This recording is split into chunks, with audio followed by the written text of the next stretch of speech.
Some brands offer you low finance, or cashback, or servicing. Renault don't do ors. We do ands. The Renault Kadjar with 1.91% APR and €1,000 cashback and 3 years servicing, saving you thousands. Renault, the brand with the ands. Visit your local Renault dealer. Finance is made under a hire purchase agreement. Terms and conditions apply. Deposit required subject to lending criteria. See Renault.ie. Previously on Coffee with Kenobi. I'm wondering, when did we start pinning anything relevant on a summary? I know. That's the thing that really floors me is I've never seen the Twitter sphere go nuts when a freaking summary's been dropped. It's going to be about Han Solo meeting Chewbacca and Lando Calrissian. 10 years ago, did you think you'd ever see something like this? No. This is awesome. And I mean, as long as it's not Pacific Rim, it's going to be fantastic. Wow.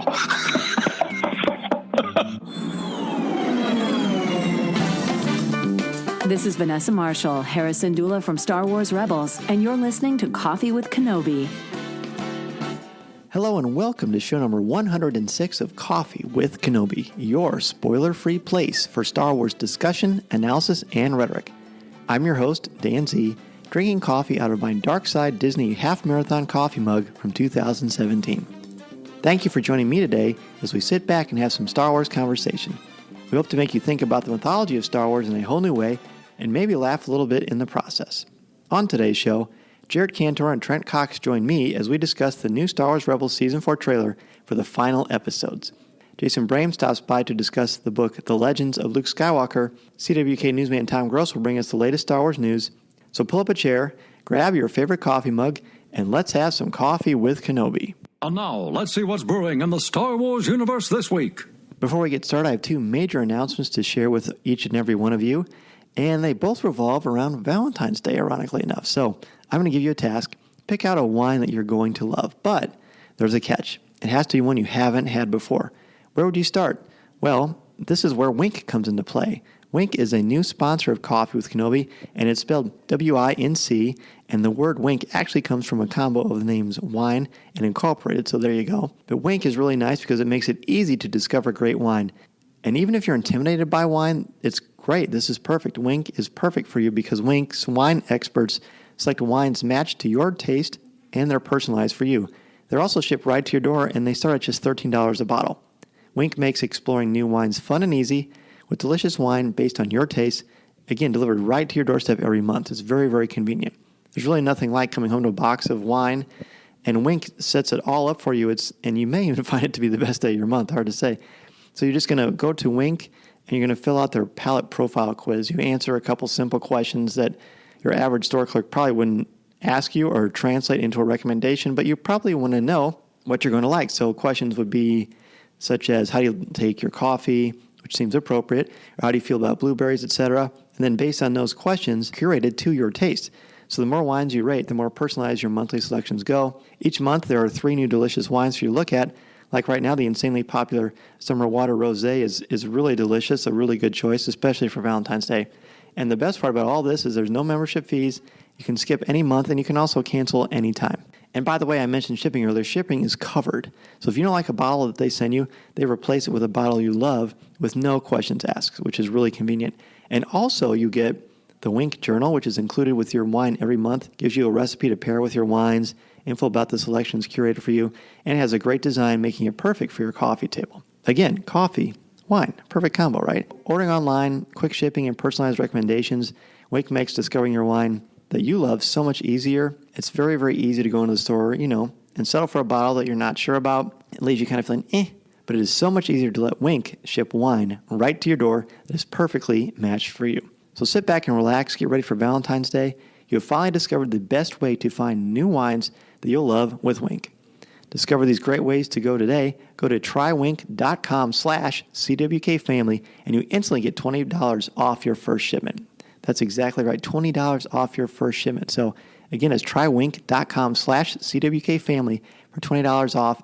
And not only do you get $20 off your first bottle, but you also help support our show, which I greatly appreciate. So again, trywinc.com/CWKFamily. Now, in addition to that, Another thing, and I'm talking to you especially, gentlemen, that you're going to want to do for Valentine's Day, you're probably going to want to have a nice close shave, right? So the best thing to do for this is to get an order from Harry's Razors. And what I love about Harry's Razors is, look, you've seen me on the YouTube channel. Sometimes I have a beard, sometimes I don't. Sometimes I go with a 3 or 4 day, 5 o'clock shadow. Hard to tell, but ultimately I need to shave. So the great thing about Harry's is they ship you razors, great razors, and you get a great shave at a fair price, which is why, by the way, over 3 million guys have switched to Harry's. And if you know anything about the company, there are these two guys named Jeff and Andy, very ordinary guys, who were fed up with getting charged an arm and a leg for razor blades, and they started Harry's to fix this. And it's great, too, because they stripped out the unnecessary features, vibrating handle, heating blades, 15 lubricated strips or whatever, and they also got rid of the unnecessary costs to deliver customers one perfect razor at an amazing price. So let's be honest, a good shave comes down to good blades. Because Harry's owns this factory, they're able to deliver amazing quality blades for just $2 a blade compared to the $4 you'll pay or more at the drugstore. And all products are backed by a 100% quality guarantee. So how does Harry's tie into your New Year's resolution? Well, you can be smarter with your personal finances. Harry's probably will save you about $100 a year if you're a frequent shaver. You also can take better care of yourself physically. Harry's products have won countless grooming awards, and they'll keep you looking and feeling great. But I have a special offer for you right now. Harry's is so confident you're going to love their blades, they're going to give you their trial shave set for free when you sign up at harrys.com/CWK family. All you pay for is shipping, which is $3, which is really awesome. So claim your free trial offer from Harry's today. A $13 value for free when you sign up, and all you need to cover again is that $3 shipping. And this is what you get in your free trial. You get a weighted ergonomic razor handle, 5 precision engineered blades with a lubricating strip and trimmer blade, rich lathering shave gel, which smells amazing, by the way, and a travel blade cover. So again, to get your free trial set, go to harrys.com/CWK family right now. That's harrys.com/CWK family. You won't regret it. So who talks first? You talk first? I talk first? Joining us today for a cup of coffee is Star Wars fan and a great conversationalist, Jared Cantor.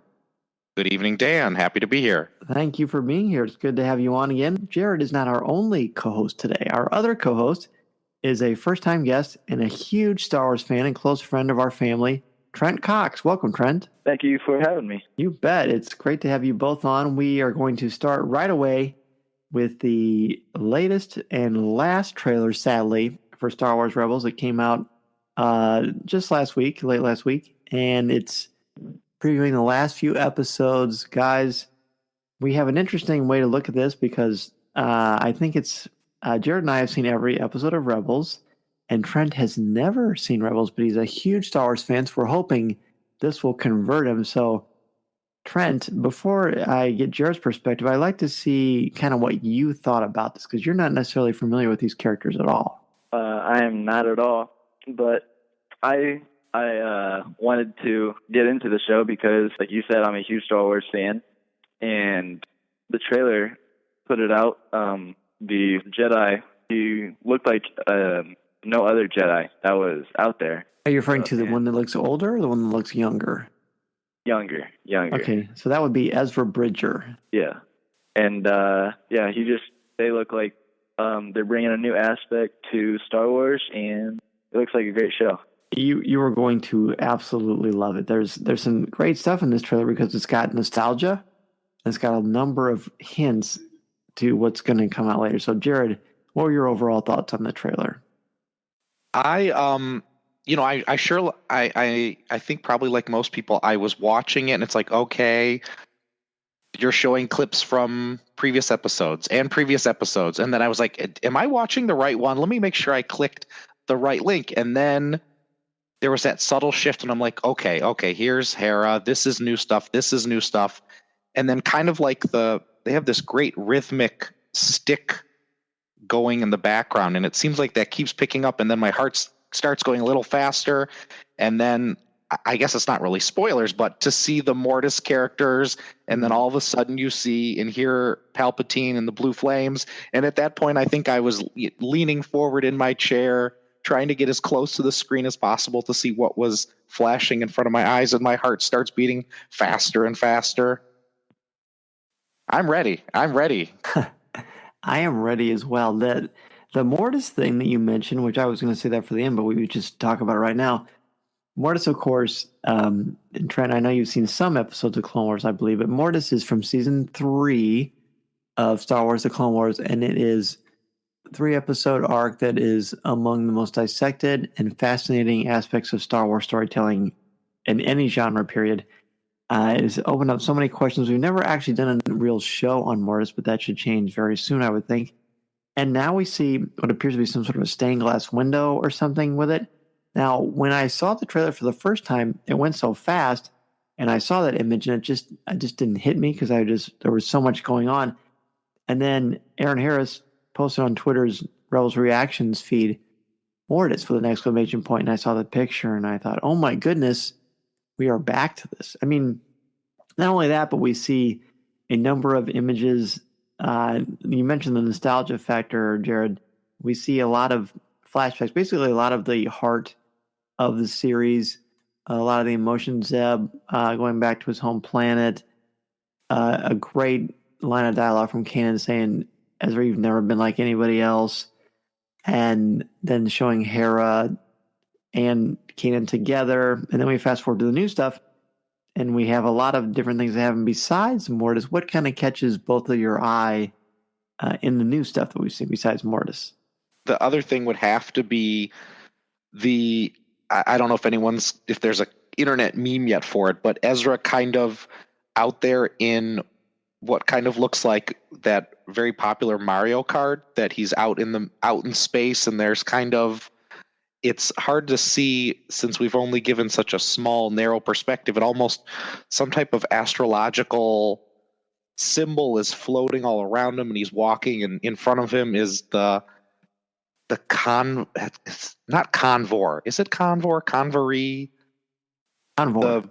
Convor, yeah, the mystical bird. That was really, I mean, other than Palpatine, that kind of really caught my eye. And is that related to the Mortis stuff? Is this something else going on? Because obviously Mortis comes out of nowhere, but the bird we've had hints of so far in Rebels. So that seemed like something building on what we've seen.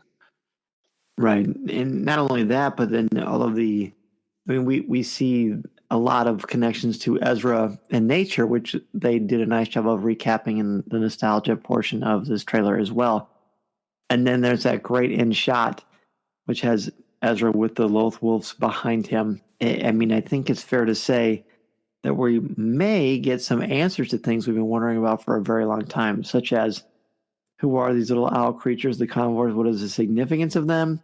I mean, animals definitely play a bigger, and I know some people have had issues or question, the talking animals, and how has Rebels changed Star Wars with regards to nature and the natural world, and definitely that was one of the things we saw from the flashback segments, was the whole issue of Ezra being able to connect with he connected with Fear Nox, he connected with the space whales, the Purgles. That this is something Rebels, I think, on its own will really stand for, is this really new element. Ezra's really become something of a fascinating character in Star Wars because, I don't know, he just was always very mature for his age in a very welcoming sort of a way. And his fate, people don't seem as nervous about his fate. Kanan maybe is a little bit different of a story. And before we kind of end this segment, he has a haircut. He cuts his hair off. I'm sure there's something symbolic about that. There's certainly something very samurai about that. But the exchange with Kanan and Hera about how she doesn't like his hair, that's just classic them, isn't it? They're just the charm of those two together. Yeah, I'm excited to see that relationship, I guess, be fully realized. It's definitely for future discussions why Disney and Lucasfilm have played out this final season the way they have, with the back-to-back, and really how at the end here, where you really could probably stretch this out, because it seems like a lot of meaty episodes, you could really stretch that out, and they're really just pushing it to get it all done so quickly. And then this 90-minute finale movie, I kind of just wonder, once we see it, maybe it'll all make sense, or what else is kind of driving this decision in terms of to portray it like this. Oh, right. No, I agree. I was actually thinking about that after I saw the trailer. What a shame. There's so many great episodes. Why are we rushing through this? But I'm sure there's a reason.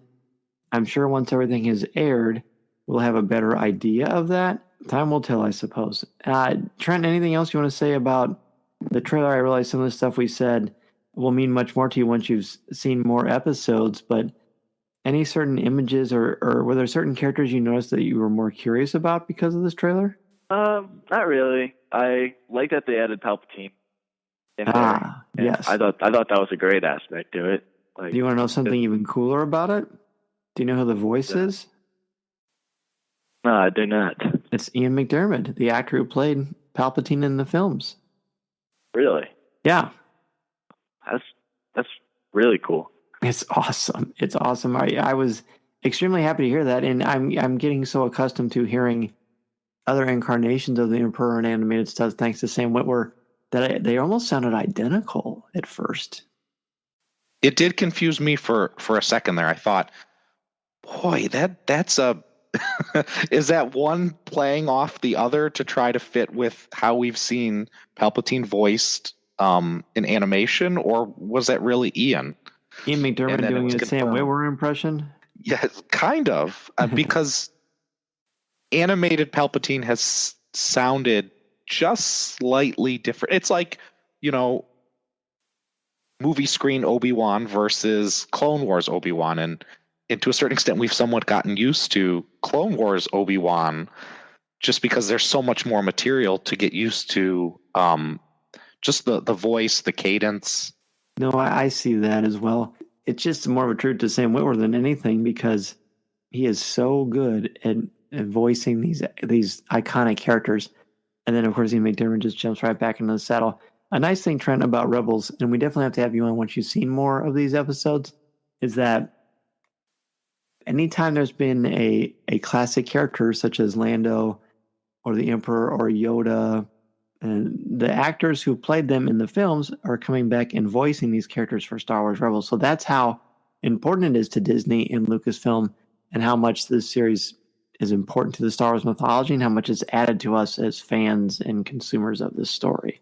Oh, I was just going to say, Dan, you reminded me there that we don't see Vader in this. That's true.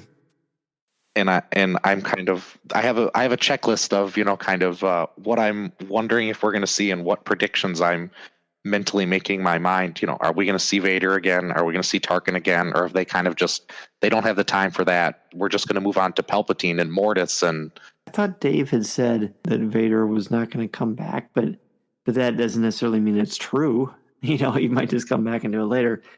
So it'll be fun to explore this so much more when we get to see more of this particular amazing series, which to me has been about as good as it gets for Star Wars and storytelling. I've loved Rebels from the get-go. It's been a great thing with our show. It just helped us to do a lot with storytelling and analysis, and I'm going to miss it.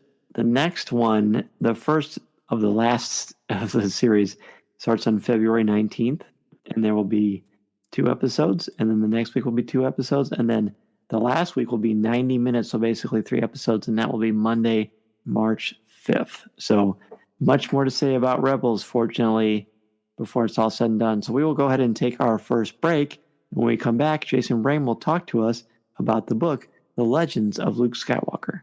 This is Coffee with Kenobi. This is Coffee with Kenobi.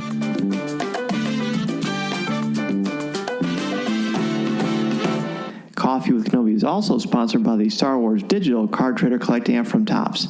If you love Star Wars and love the excitement of chasing your favorite Star Wars collectibles, the Star Wars Digital Card Trader Collecting app from Topps is for you. Download the free app from iTunes or Google Play and collect your favorite images from the classic 1977 Star Wars cards to the Clone Wars, Star Wars Rebels, The Force Awakens, Rogue One, The Last Jedi, and much more. Collect and trade with friends new and old through the Star Wars Digital Card Trader Collecting app from Topps. These are the cards you're looking for. Let's talk about the Coffee with Kenobi Patreon page and what that means for us as well as for you as members of our Coffee with Kenobi family. But before we do, I'd like to give a very special shout out to Tyler Wiggins, Ben Elkington, Terry Lee, Dennis Keithley, Aaron Harris, Angela Souse, Mediocre Jedi, Christian Dale, Jason Hall, Brian McKinney, Jim Capron, Connie Shee, Mike Audette, Jared Cantor, BJ Smith, Eric Struthers, Nick Deco, and Mark Suter. The thing about Coffee with Kenobi and why we have a Patreon page is because there are a number of expenses that come up when you try to run a podcast, a web page, a YouTube channel, anything that is a part of the creative process that helps you get more involved in your fandom and help spread the word to other people so they can get inspired as well. And as I mentioned, that sometimes costs money, and I'm talking about things like hosting your web page, the microphone upkeep, the cables, when you have computer problems. All of these things have certainly been a factor of Coffee with Kenobi over the past 4 years. There are also things we can use the Patreon contributions for, such as travel for airline, hotels, food, and transportation. And I've been very fortunate to do a lot of traveling, especially over the past year, from Coffee with Kenobi, and a lot of that is because of your generosity. And you get incentives too. For $5 a month, you get recognition at the start of each show and receive a follow from us on Twitter. $10 and up, you get access to our Discord page, and it's basically a message board, and there's a great app for it that's very accessible. And as we get closer and closer to the end of Rebels, as well as Episode 8, Star Wars The Last Jedi, there's going to be so much to talk about. 35 and up, you get coffee mugs, t-shirts, and depending on how much you contribute a month, you can co-host one show, 2 shows, or an entire month of shows, and which is 4 since we are weekly, of course. And it's just you and me and one other guest, and we'll be talking Star Wars and running the show, so you'll get to see what goes on and how to make this podcast happen each and every week and be a part of the creative process and what topics we come up with. There are a lot of great opportunities there. So if you're interested, please email me at feedback@coffeewithkenobi.com or check out our Patreon page, which you can find on our show notes and at the top of our webpage. Thank you so much. We're back and happy to have Jason Brame back on the show with us. I had the very good fortune of being on the Chance Cube recently.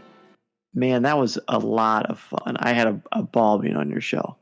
Everybody had a ball having you on the show. It's very, very rare we get to step out of the game and talk about Star Wars stories as a universe. So that was a lot of fun to have that conversation. I'm glad. I'd love to come on any time. And speaking of coming on any time, we are due to have you on. It seems like it's been forever, although it probably hasn't. And I owe you, because the last time you were on, I said, before you come on next time, let's both read the Legends of Luke Skywalker, and we'll talk about it on the show. Mm-hmm. And you lived up to the bargain, and I did not. I was very stressed about getting it done too. Were you? Well, that just makes me feel worse. Well, no, you're fine. Well, and then Jared, you've read it as well, correct? Yes, there's been several novels since then, but I think as soon as it came out, this was one of those where I did not wait for Amazon to bring it to my house. I went right to the store and started reading it as I was walking home. Oh, I love it. I hope you look both ways before you cross the street. I'm still alive, but there sometimes might have been a close call. Well, it is for Luke Skywalker. So tell me, and Trent, you have now read the book. I know we talked about that.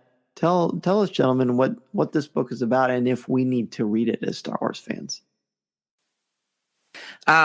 So I listened to the audiobook because with some things going on around here, that was the most efficient way to get it done. It's a loaded question. Do you need to read it as a Star Wars fan? So I find the Legends of Luke Skywalker for me fits within this really bizarre category because the Star Wars universe is so large. It can create its own fiction within the universe, which I think is just fascinating. And we saw this with the Force Awakens short story featuring Baba Yo, the storyteller, who was concocting this whole, here's how the Death Star really blew up story in the Aliens Tales, which was great by Landry Q. Walker. So this one is also interesting. It's a string of stories that are being told by these, for lack of a better word, kids who are kind of working as deckhands on the ship that is heading towards Cantor, which is a nice tie-in to the film. And it takes snippets of stories about Luke Skywalker that could have happened anywhere between Jabba's palace to sometime before he started the Jedi Academy that we know that he did start at this point. But what you have to do as a reader is decide how much of it is true and how much of it is narrative fluff. And I think there are some things you can glean from it which are really interesting about probably what happened to Luke Skywalker in this time frame. There are some things that are a little bit of a tall tale, which can be an interesting, fun read. And there are some things that maybe just slightly ridiculous, and you're like, oh, okay. I don't know if that was even worth it. Well, that's interesting because, like, the premise, hey, here's a bunch of legends about Luke Skywalker, because, of course, particularly the end of The Last Jedi is predicated on this, the importance of that and the importance of myth and hope and storytelling in general. So it sounds amazing, but then you say, not only you have to kind of weed through what's real and what isn't, although I do like the tall tale aspect, the kind of maybe kind of a Paul Bunyan-y type character. But then there's some things that are silly. Jared, did you get that impression as well?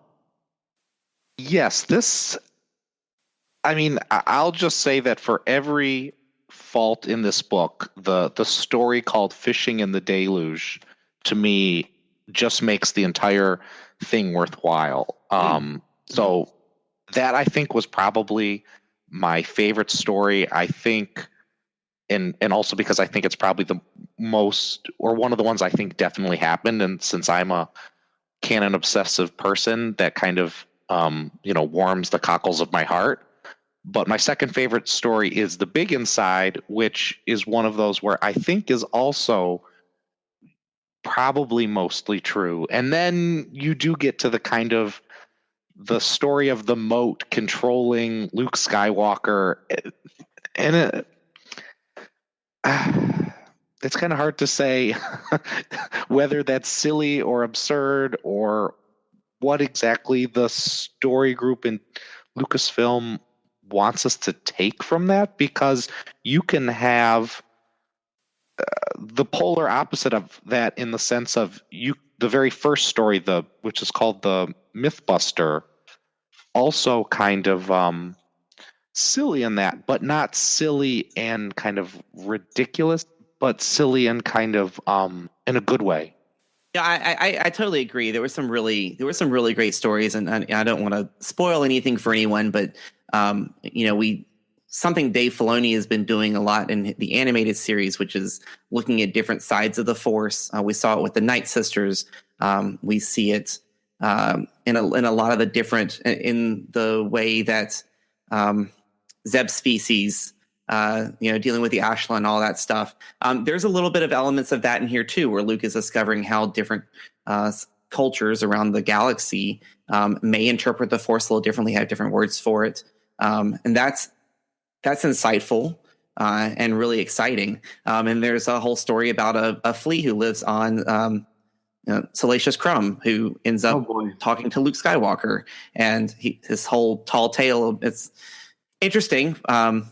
It sounds dreadful. That one's maybe a little bit on the more dreadful side. And then there's a droid who tells a story from the perspective of a droid, which kind of gives you a little more insight into maybe the emotional attachment, quote unquote, that R2-D2 had for Luke. So there's like Jared said, there's a lot to be gleaned from it, and there's equally a lot to be kind of, turn the page really quickly to get through it. The nice thing is they are segmented as short stories, so if there's something that's not really jiving with you, you can pretty much flip through it and get to the next short story. You're not going to miss any of the overarching narrative, which is largely inconsequential. Interesting. Well, Trent, so I'm walking. I see you out at school, and I say, "Hey, I've got this Luke Skywalker book. Based on what you've heard Jared and Jason talk about, which stories would you flip to read first, if you would even read it at all?" I would probably go with the Tales of Luke Skywalker.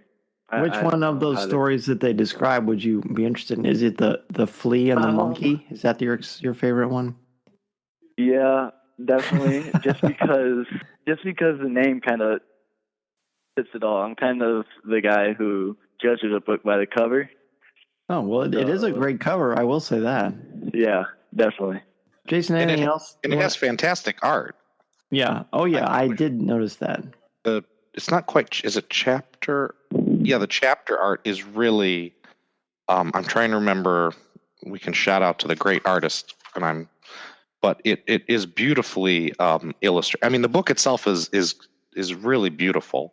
The binding, the cover, the interior art. Yes, illustrated by J.G. Jones. So nice ambiguous initials at the front there, but he's a comic rather a famous comic book artist of some significance. So I'm flipping through the book now. I mean, it's font wise, it's pretty big. Jason, you had said to me that it's a pretty quick read. I can see that now. Yeah, it is definitely geared towards the younger reader, and you can tell in a couple hours. Yeah, I mean, if you got a couple hours on, I'd definitely give it. Is it going to be a staple that you have to read because you're a canon completionist? I don't know, but is it an interesting read that could be insightful as to people's perspectives? And you have to realize that the whole story is based on other people's perspectives on this legend that Luke Skywalker is, which, like you said, can kind of give some credence to how The Last Jedi ended, and the power of legends and the power of the story and of hope. Right, exactly. Well said. Is there anything else either you want to say about this book, or do you want to move on to something else? I'm good.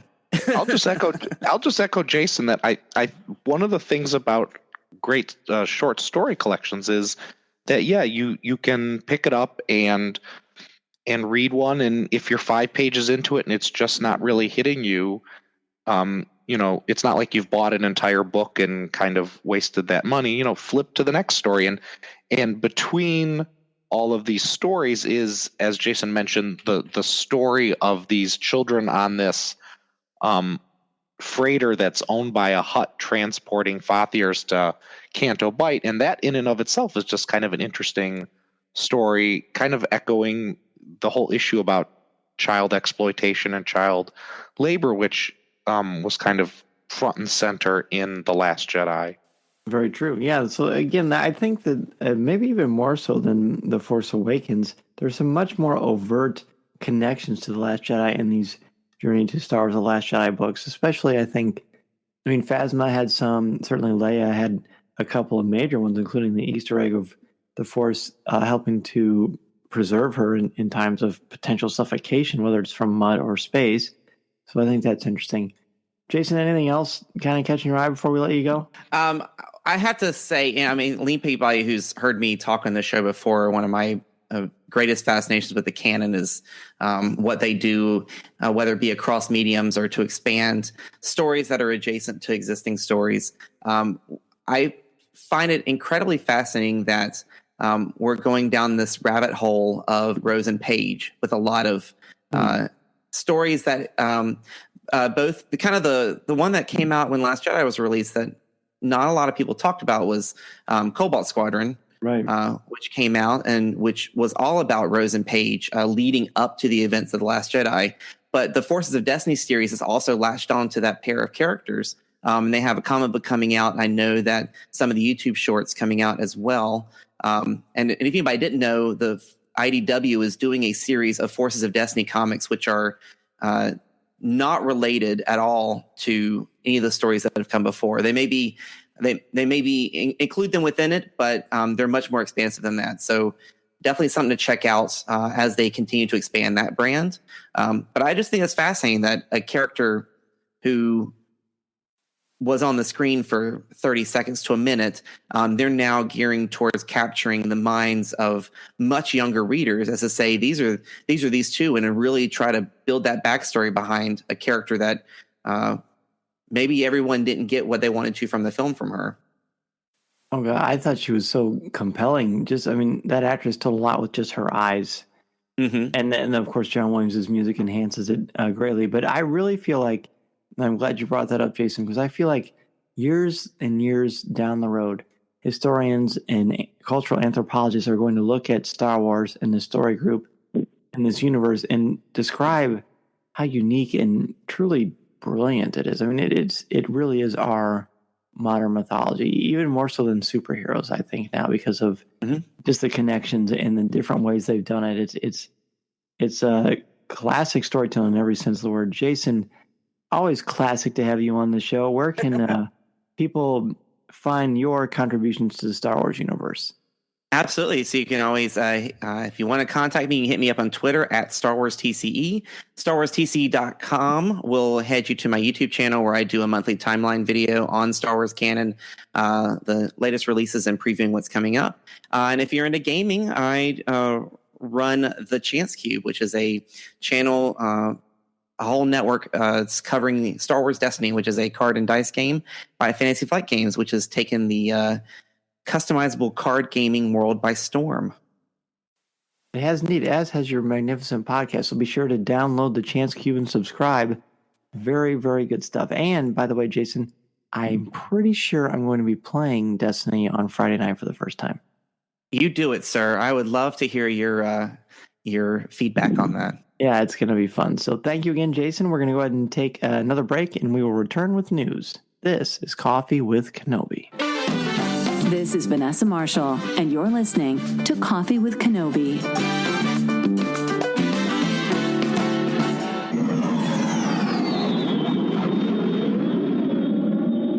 Looking to catch up on the latest Star Wars books? Try listening to them on audio, featuring sound effects, top-notch narrators, and music directly from the movies. Star Wars audiobooks are the definitive listening experience. From Han Solo to C-3PO to Admiral Akbar, you'll recognize all of your favorite characters. Listen to movie tie-ins like Rogue One and The Force Awakens, to book titles such as Phasma and Battlefront II Inferno Squad, to classic audiobooks like William Shakespeare's Star Wars. With Star Wars audiobooks, you'll have plenty of Star Wars listening to keep you entertained. Visit penguinrandomhouseaudio.com/Star Wars for sample clips and to start listening now. The Star Wars digital card trader collecting app features incredible images from many aspects of the saga, including the original trilogy, the prequels, the Clone Wars, Rebels, The Force Awakens, and Rogue One. It's the quality you have come to expect from Topps. It's also easy to get into and really fun too. Your favorite Star Wars characters, scenes, and moments are in every pack. To get started, download the app for free from iTunes or Google Play, and then be sure to open the app each day for free credits to spend on card packs from the Cantina. Plus, if you can't get what you're looking for, there's a place to trade with your friends as you complete your Star Wars collection. And if you're an experienced collector, there are exclusive cards, special inserts, and autograph opportunities for you to enjoy. Don't worry about missing the cards and sets you want either, as you can sign up for notifications right on the app. The Star Wars digital card trader collecting app from Topps can be downloaded for free from iTunes or Google Play. Be sure to download the app and start your collection today. The Star Wars digital card trader collecting app from Topps is available now. And remember, these are the cards you're looking for. We're back, and it is time for news. Tom has a number of really, really good stories for us today. Tom, how's it going? It's going well. I'm excited to be here tonight, and let's get it rolling. Hey, on this week's Star Wars show, Rian Johnson discussed his sit-down meetings with the author of the novelization of The Last Jedi, Jason Fry. Johnson reminisces on how he, as a kid, would ride his bike to the store to pick up the novelization of his favorite movies and how important that was to him. So he took stock in those memories to make sure The Last Jedi novel wouldn't disappoint. The novel is full of extra material and deleted scenes from the movie, as Jason Fry explains that the funeral of Han Solo, Paige and Rose Tico together, and more exploits from the Cantor Bite planet are all included in the book. Rian Johnson explains that the extras are all things you can get into a novel that you can't fit onto the screen. Pre-orders of the novel are available now. The book will be released on March 6th. So now we have to ask the question that, everybody's going to want to know, and I think I know the answer. I know what Pablo would probably say. But are these deleted scenes, are these extra things that are in here, are they canonical? Pablo says as long as something in the book doesn't basically override something that happens on screen, then it's fair to say that it happened. And I think that will be doubly reinforced here, won't it? Because some of these, if I understand correctly, some of the additional material in the novelization will be some of the extra footage we'll get with the Blu-ray. Yes, that is correct, which is really, really exciting. Trent, are those things that Tom mentioned that will be included in the novel? Which one sounds the coolest? Because Tom, you said Han Solo's funeral, which, I mean, that's the one I'm going for. And what were the other ones you said?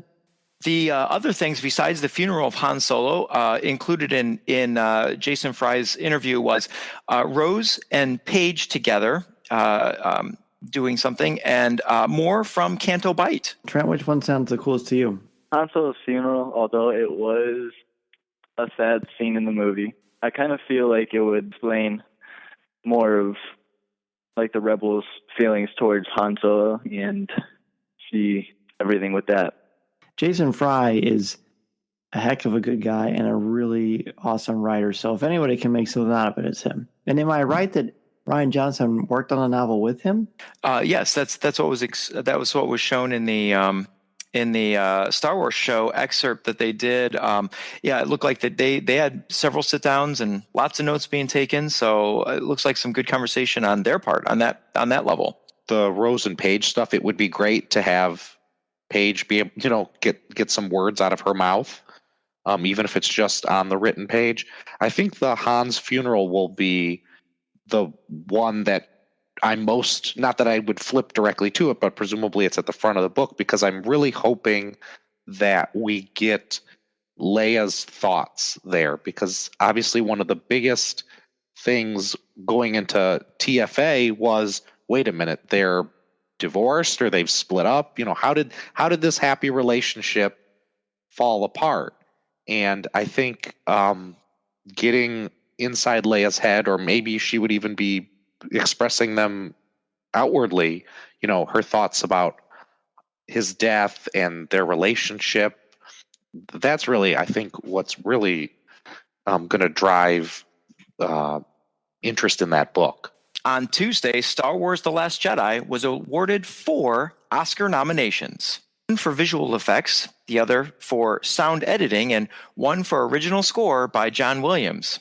And this is John Williams' 51st Oscar nomination, breaking his own record for most Oscar nominations for a living person. According to Vanity Fair, Williams earned his first nomination 50 years ago on the work with The Valley of Dolls, and 5 times Williams has walked away with the win for an Oscar. Those 5 wins are for his work on Jaws, Fiddler on the Roof, E.T., Schindler's List, and, of course, Star Wars: A New Hope. The 85-year-old Williams is approaching the all-time record for Oscar nominations, held by none other than Walt Disney himself, with 59 nominations. With several films in the near future, including Solo: A Star Wars Story, Jurassic World: Fallen Kingdom, and, of course, Star Wars Episode 9, one would think his number may grow. The Academy Awards are on March 4th. As much as I am thrilled about this, and I am absolutely thrilled about this, there's one glaring omission to me, and I talked about this on Twitter. I'm biased. I'm very biased, and I felt very similarly when I saw Harrison Ford in The Force Awakens, but I really thought, or I shouldn't say thought, I mean, I know how Hollywood can be, but I really hoped that Hamill would be acknowledged for his performance in The Last Jedi, which I thought was stellar. He had an insurmountable task of taking this living legend, this living legacy of this character, and really he's become something of a living legend himself, just for the way he is in conventions and on interviews, and just the kind of guy that Mark Hamill is. But he breathed realism into an extremely fictional mythological character, and I thought just for that alone he deserved a nomination. No disagreement here. I mean, I thought Daisy Ridley was fantastic. Adam Driver. I know, people have issues with J.J. Abrams and TFA, but I think his casting really was amazing. And obviously he didn't pick Mark Hamill. That's George Lucas. But I agree that, kind of as an ensemble cast, there's no such award, but I think they would have been a shoo-in. But it's, movies like this kind of unfortunately usually get slighted. Let's take a bit of a detour. Now, you just said something really interesting, Jared, that you said that, do you think that more people have an issue with The Force Awakens or The Last Jedi? Because I think it's definitely The Last Jedi. I know when JJ was announced for Episode 9, a lot of people said, no, we want Ryan. everyone's saying he said he's made this great episode 8, and then it comes out and everyone's like, oh, thankfully JJ's taken back episode 9. And then that'll come out and everyone will be very upset about that one. Bloomberg recently reported that Star Wars toy sales were down for 2017. While Star Wars was still the top-selling toy brand for the 9-week holiday sales period in 2017, its sales were down from 2016, and it lost its number 1 position for the past year. Is it movie overload and too many tie-ins from Hollywood to Wall Street? Is it film and sequel fatigue? Is it a drop in overall box office tickets being sold in 2017? Well, according to Garrick Johnson, an analyst for BMO Capital Markets, there are a lot of screens out there, and movie screens don't get as many eyeballs on them as they used to. Kids have a lot of choices with their time, and movie theaters and toys don't seem to be their top priority. It is difficult to tell the cause of the drop, if not all of the above, but one thing seems clear to analysts. Collectors are still buying the merchandise. It is today's kids that don't seem to be making the toy purchases they used to. Late last week, toy maker stocks fell. Hasbro dropped 3.6%, Mattel 2.2%, and Disney 0.5%. Wow. Did any of you, when you heard this, did you feel any sense of alarm? I mean, one thing that I've noticed about The Force Awakens versus Rogue One versus The Last Jedi is, including toy sales and just merchandise memorabilia out in places like Target, Walmart, Kohl's, etc.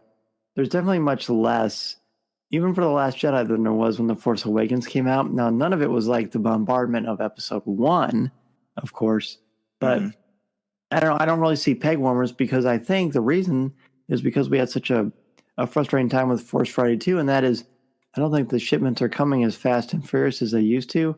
I don't know if people are trying to avoid peg warmers or what have you, but yeah, maybe it is more towards just older collectors, perhaps. I don't know. I have had so many thoughts on Star Wars and merchandise and toys since Disney kind of took over.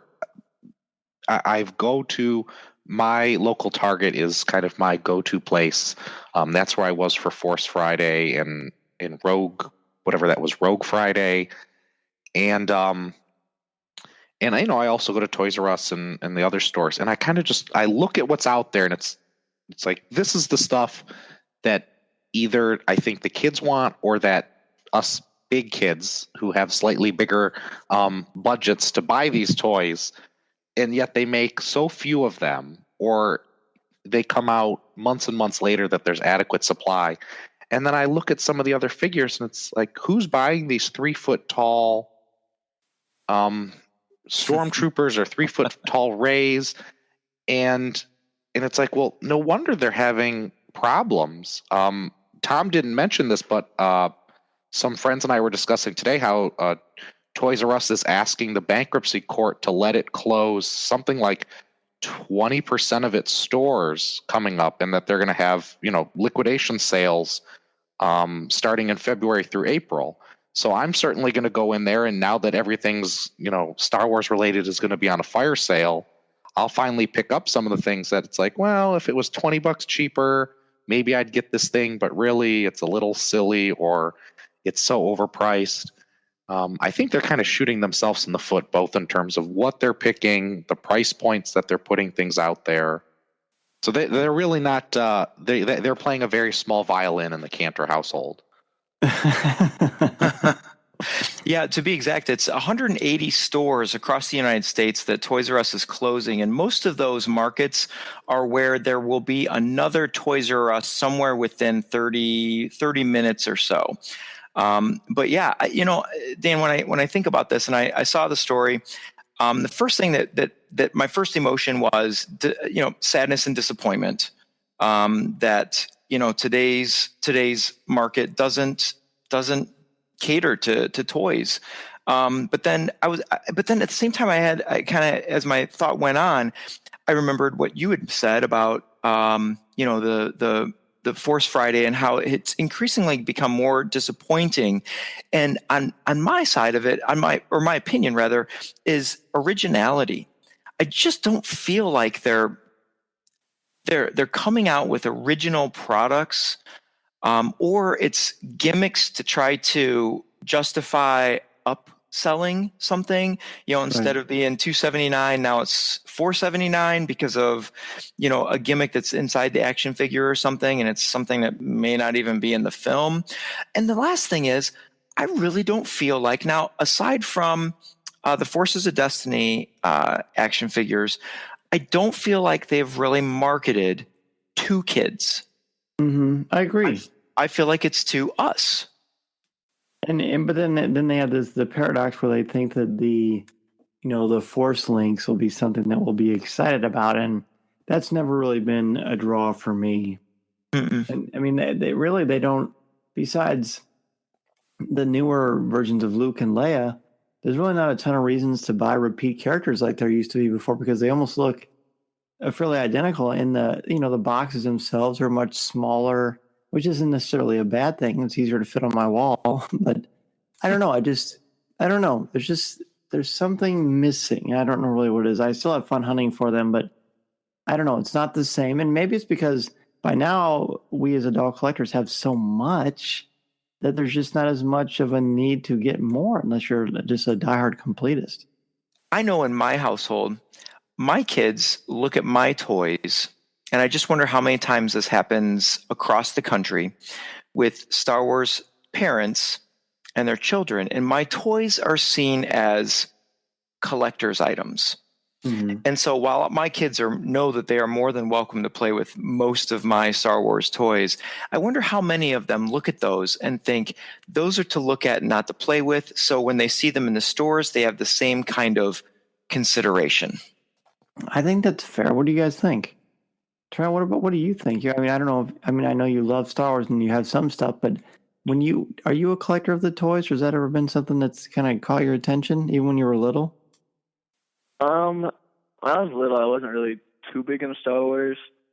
I was more like if Lord of the Rings and all that stuff. But when I was younger, I definitely didn't see collector's items as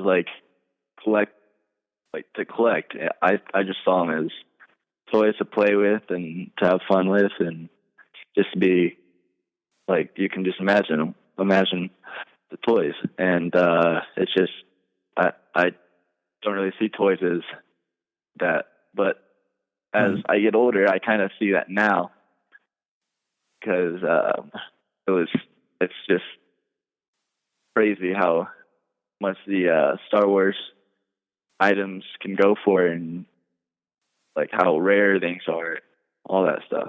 It's true. So definitely a lot to think about. And I mean, I don't know what the market's going to be like for Solo. That might be a bit challenging because it's just basically one character we're super excited about. Well, two if you count Chewie, but again, who knows? We didn't think that. I don't know if we didn't think, but we never suspected that the characters in Rogue One would take off in our minds and hearts as they did, but they certainly have. Tom, thanks so much for bringing the news to us this week. Oh, absolutely. My pleasure as always. We'll go ahead and take another break, and when we come back, I will talk with Jared and Trent about the campaign mode in Battlefront 2. This is Coffee with Kenobi. This is Coffee with Kenobi.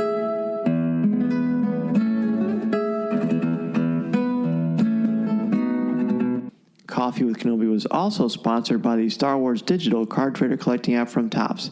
If you love Star Wars and love the excitement of chasing your favorite Star Wars collectibles, the Star Wars digital card trader collecting app from Topps is for you. Download the free app from iTunes or Google Play and collect your favorite images from the classic 1977 Star Wars cards to the Clone Wars, Star Wars Rebels, The Force Awakens, Rogue One, and now The Last Jedi. Collect and trade with friends new and old through the Star Wars digital card trader collecting app from Topps. These are the cards you're looking for.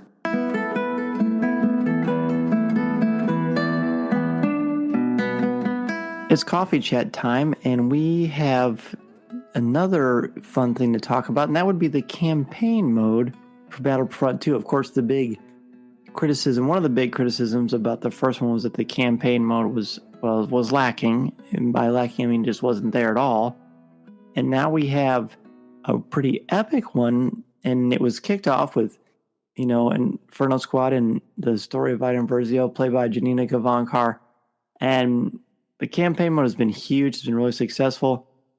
Trent, you have completed the campaign mode, and Jared, you are very, very familiar with the story of what happened. So I'm looking forward to seeing what you both had to say about it and sort of what it adds to Star Wars. And to be fair, there will be spoilers. So if you're at all interested in what happens to Iden Versio and the characters in Inferno Squad, then you should probably fast forward about 10 minutes and then come back to this after you have played the game. Guys, go ahead. Tell me about this campaign mode. Trent, why don't you start? All right. So you started as Iden Versio, and you were Imperial. So at first, I didn't really like that because I totally stick with the Rebels, and I wanted to play as a Rebel and did not want to play as an Imperial. And as the story went on, I kind of just fell in love with the Inferno Squad and what it was and the people in it, just because they were just some people trying to do their jobs, but also they had conflict in them with the way the Imperials were running the show, just because it was just so hard for Iden Versio to kind of follow that lead of the Imperials, but some people were, or some other people were behind her, and it was a great campaign. It was almost like a movie. Like, the graphics were amazing. Oh yeah, like guns, and it was a great game. So there are some twists in this thing, and Trent, you alluded to that. Jared, why don't you take the ball and run a little bit with it? What was this campaign like for you? Because did you read Inferno Squad? I'm assuming you had. Yes, I read Inferno Squad, liked it. It's one of those books where you, and really with regards to Iden, you love to hate her. She's an Imperial. She's so self-righteous and smug, and I guess it's a spoiler in the sense of what happens in the video game, but there is a conscience there, a moral center. So she's a diehard Imperial, but she's not evil, other than the fact that she kills a lot of rebels. But she, there is that. As Leia does say at the very end of the video game, she was a complicated woman, but the galaxy was better because she was in it. Oh wow, that's huge. Yes, she says that to Iden's daughter when her daughter joins the Resistance. I mean, my highest praise for this, I think, would be that I wish that they would also put this out in a novel, because the story is so compelling, the dialogue is so snappy, the characterizations are excellent. I really was at the edge of my seat while I was watching really what was a cinematic movie. I mean, you could put this up in a movie theater and just slightly tweak it, and I think you'd have Star Wars fans in there. And I'll echo that it does look beautiful. You get some great cameos. Leia, Lando is in here, and he's working with a Duros named Shiv, and their chemistry and the humor between the two of them was excellent. It really kind of got me excited for the Han Solo film, because I was thinking, if Donald Glover can pull off this kind of Lando, I think that will make that movie great. And there are a lot of twists here. It kind of reminded me of that book Lost Stars, in that you go through, you're here and then you're at Endor, and the next thing you know, it's Operation Cinder, which, if you've read the comics, you'd be familiar with that. And then the next thing you know, you're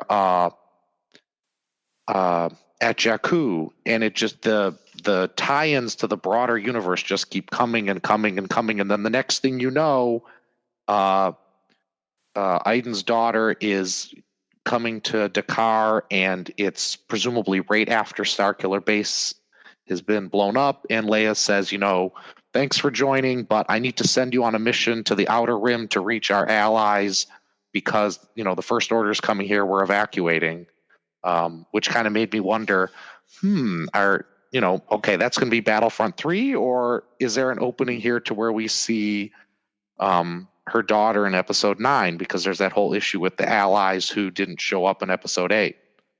That's true. That's an interesting point. And again, the brilliance and the connectivity that the story group has done to create this incredible canvas. Trent, as you were playing this, I mean, obviously you're quite the studly gamer. I think that's fair to say. Yes. Was the campaign something that, obviously you like playing games anyway, but was the campaign something that you thought made you want to play even more than you normally might because you want to see what was going to happen to the characters?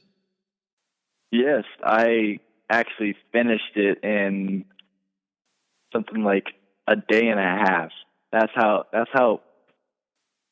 much I wanted to see it, and it was just, oh my gosh, like I don't even know how to describe it, but it was like you were in the video game, and you were Aiden, and you were just right by her the whole time.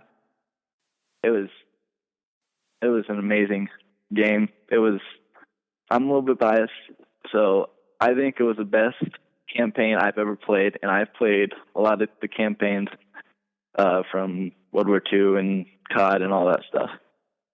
Wow, that's huge. Are you hearing with some of your buddies and people online? Are people really loving Battlefront 2? I know. Oh yeah, is that one of the main games? Obviously, I know what the main game is these days. But what? Yeah, that's. I definitely play it with my buddies a lot. We normally play heroes versus villains, and that's like where you get to become some of the heroes and the villains. Like there's Luke Skywalker and Leia, and on the villains there's Emperor Palpatine, Vader. Just like all the big villains out there. And my buddies, actually, I was talking to them before the show, and I got some of their feedback on the campaign. They loved it.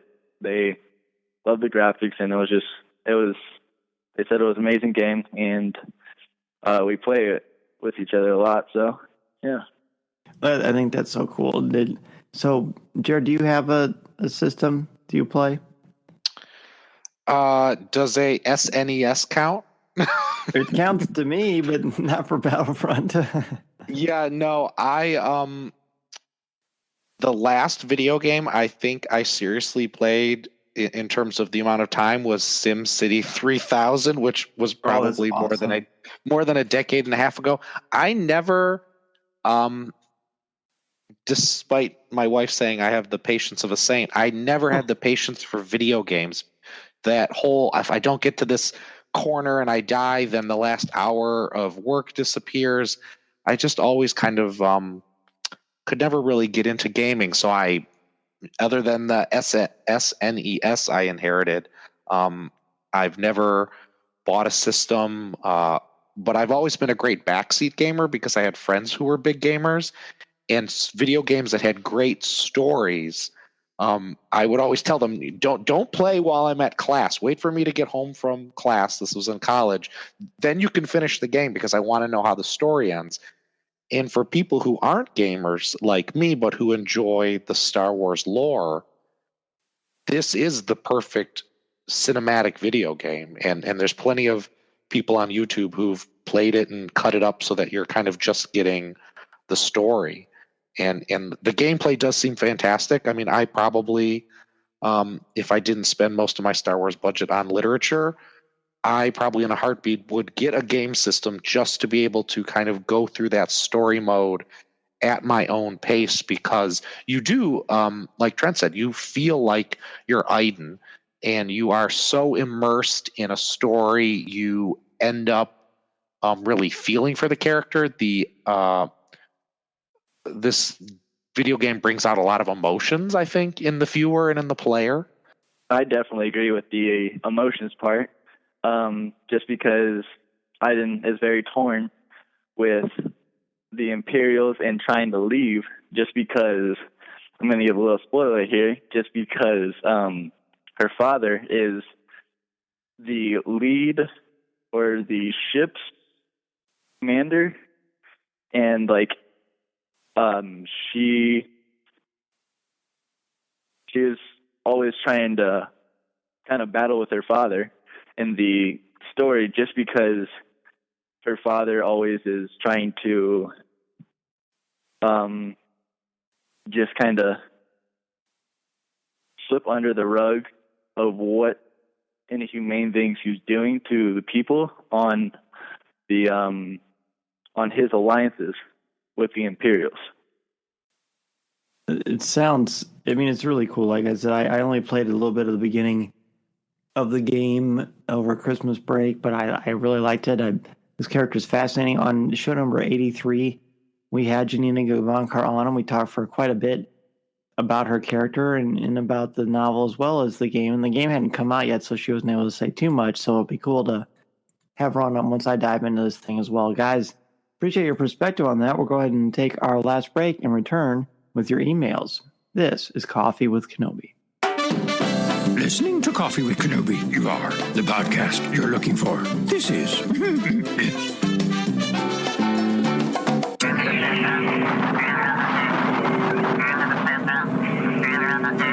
Before we get to email, I want to thank our CWK sponsors, Wink, Harry's Razors, and the Star Wars Digital card trader collecting app from Topps. Please support them the way you support our podcast, and remember to listen to new and archive shows of Coffee with Kenobi wherever you listen to podcasts, including iTunes, Podcast Addict, Stitcher, Spreaker, Overcast, Blog Talk Radio with their mobile-friendly app, Player FM, our Coffee with Kenobi website, www.coffeewithkenobi.com, or wherever you enjoy listening to your favorite shows.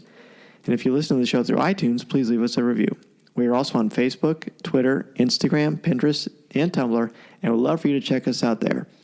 And while you're at it, be sure to listen to our CWK family of shows too, including Legends Library, Rebels Reactions, Comics with Kenobi, and Lattes with Leia. Please leave a review for each of their shows as well, and be sure to subscribe to each of them individually, as they all have their own iTunes feeds right now. From Jonathan Cohn, hello Coffee with Kenobi. I wanted to share with you a few thoughts about The Last Jedi with you guys. I've seen the movie 3 times and have loved it more and more with each viewing. Since you are an English teacher, Dan, I thought I might share my view of the thesis of The Last Jedi. I believe that the thesis of this film can be found in Yoda's line of dialogue, where he says failure can be our greatest teacher. I thought this was a fantastic line because every character experiences failure in some way. Poe, who believes that you can just jump in an X-Wing to solve your problems, fails twice, at the beginning of the film with Cobalt Squadron and at the middle of the film with his mutiny. Although he did fail both times and had to suffer the consequences, he learned a very valuable lesson that sometimes leadership is not necessarily heroism. Boy, I love that, Jonathan. Well said. Back to the email. Finn, who fails to shut down the hyperspace tracker, learns through his failure not to trust strangers so easily. Rey, who failed to turn Kylo Ren through her failure, learns that she shouldn't do things on her own because she isn't strong enough. Luke learned through his failure of teaching Ben Solo, although he may have been a failed master, he can still do good in the galaxy. That is why I think failure can be our greatest teacher. And it's definitely the thesis of The Last Jedi. Overall, I love the film. It wasn't the best, and I have my problems. I didn't like the Superman Leia scene. It was still the best Disney Star Wars film, and in my top 3 or 4. Thank you for reading, and may the Force be with you. Well, Jonathan, thank you for your feedback on this, and I appreciate you emailing and sending in your thoughts. I totally agree with you that failure is an incredibly crucial and critical part of this film, a major, major theme that is prevalent throughout. And I agree with you. Poe is a really good example. I like your examples there. Well, I appreciate what you said about Rey and her failure. To me, I see it a little bit differently. I think Rey's failure was failing to realize until towards the end of the film that she doesn't need to have her parents to create an identity for herself. Once she realizes she has a new mission, a new journey, fighting for other people and trusting that she is good enough, to me, that is how she overcomes her failure. Kylo definitely is still very much learning that, and I don't know what's going to happen with him, but because he, of course, is on the dark side of the Force, so hard to say. To me, for Luke, I think his failure is probably better explained through the very real notion that his failure was forgetting that he's human and overcoming hubris and realizing you can't be everything to everyone all the time. It's okay to make mistakes. You don't have to take the entire world on your shoulders. Even though you did incredible, seemingly impossible things throughout your career as a Jedi, there is still things you need to learn. There are still things you need to be able to do. There are still ways you need to humble yourself. And you can't be afraid to try again because things don't work out the way you want. And that is why Luke is a Jedi and not a Sith. Because if you're a Sith and someone doesn't go your way, you do kill them. You don't hesitate. You manipulate them. Luke doesn't do that. He doesn't manipulate Ben Solo. He doesn't do that at all. And even though there's a split second when he thinks he needs to do something about it, he stops himself. He's a good guy. And it's very, very difficult when you're that powerful and you've done so much in the galaxy not to help to convince someone to come to your way of thinking. But there's a lot more that goes into than that. So, Jonathan, thank you so much. Love that email. From David Motters, Dan and Corey, I just finished listening for the second time to the newest episode of Coffee with Kenobi and your different takes on The Last Jedi. And I just read your blog, Eric, on Luke as a hero myth or human failure for the third time. Also, I just watched your coffee break, Dan, on the criticism level at The Last Jedi, so I've done my homework. First, I get why Corey and many fans, including myself, struggle with the way Luke was portrayed in The Last Jedi. As Eric noted via Ryan Johnson, Luke seemed to make the decision to remove himself from the equation to actually help the galaxy. Understood. With everything he saw with the Jedi, Darth Sidious, his own father, and finally Ben Solo, I understand why Luke removed himself. At the same time, I like what Eric said in his research on Joseph Campbell and the hero's journey, and that there doesn't seem to be an instance where the hero gives up. I may be wrong here. Also, like Corey said in the podcast, I was looking for a heroic, powerful Luke from the get-go in The Last Jedi. Like the Luke we saw at the end of the Return of the Jedi, I struggle with the idea of Luke being so far away from the good guys, especially his sister, as they are struggling to defeat evil. They need Luke. I need Luke. Something you said, Dan, on the coffee break really helped me sort this out. Also, what Eric said in his blog as well. Dan, you said that the Lucasfilm Disney is challenging our views about heroism. Exactly. Am I comfortable with it? Initially, no. But as I let this movie sink in, I'm expanding my views of heroism. Eric ended his blog with a statement that Luke's humanity makes him that much more admirable, and I agree. At the same time, seeing what Luke did with the Force to save the Resistance, Leia, Rey, Chewie, Finn, and Poe on Crate was the hero I needed Luke to be. The one who was legendary and takes me out of reality. I get a sense that is what Corey wanted to see from the start. That's what I wanted to see from the start. Ultimately, I got the Luke I wanted to see and an expanded view of what the hero's journey is and what may be like in Star Wars movies to follow. That is fun and exciting. Thanks, guys, for all you do. Well, David, thank you so much for all you do for fandom and for continually being such a wonderful contributor to our show, and both online and through the podcast. Appreciate it. The Luke thing is fascinating, as is the hero's journey. That is definitely a blog or a series of coffee breaks that needs to happen, because Luke is so complex and so compelling, more so than maybe he's ever been, at least to me. So that wealth, that fountain of insight that Luke Skywalker has for the galaxy, and how he sort of gets out of his own way eventually, I just think there's so much there. So thank you. And I also appreciate giving the props to Eric, because he is definitely awesome. I'm very glad to have him, as well as our other Coffee with Kenobi bloggers in the CWK family. Eric always does a great job. A huge thanks to Jerry Cantor and Trent Cox for joining us today. Where can listeners find both of you and your contributions to Star Wars fandom? Jared, let's start with you. Sure, Dan. I can be found on the Twitter. My handle is at Jared Cantor, JaredCantor. 99.9% of my posts are Star Wars, and that other remaining percentage is about being a parent. I can relate. And Trent, what about you? So I can be found on Twitter, and that's at Trent11, and that's ONE1. And then I can also be found on Instagram, and that's at Trent M. Cox. Awesome. Thank you so much. I'll put links to these things in the show notes, and I want to thank each and every one of you for listening to and supporting Coffee with Kenobi and for contributing to Star Wars Conversation. We will be back next week with 2 new co-hosts and more Star Wars discussion. This is the podcast you're looking for. This podcast is not endorsed by the Walt Disney Company or Lucasfilm Limited. It is intended for entertainment and informational purposes only. The official Star Wars website can be found at www.starwars.com. Star Wars, all names, sounds, and any other Star Wars-related items are registered trademarks and/or copyrights of Disney and their respective trademark and copyright holders. All original content of this podcast is the intellectual property of Coffee with Kenobi unless otherwise indicated. This is the podcast you're looking for. There's no one here. Move along. Move along.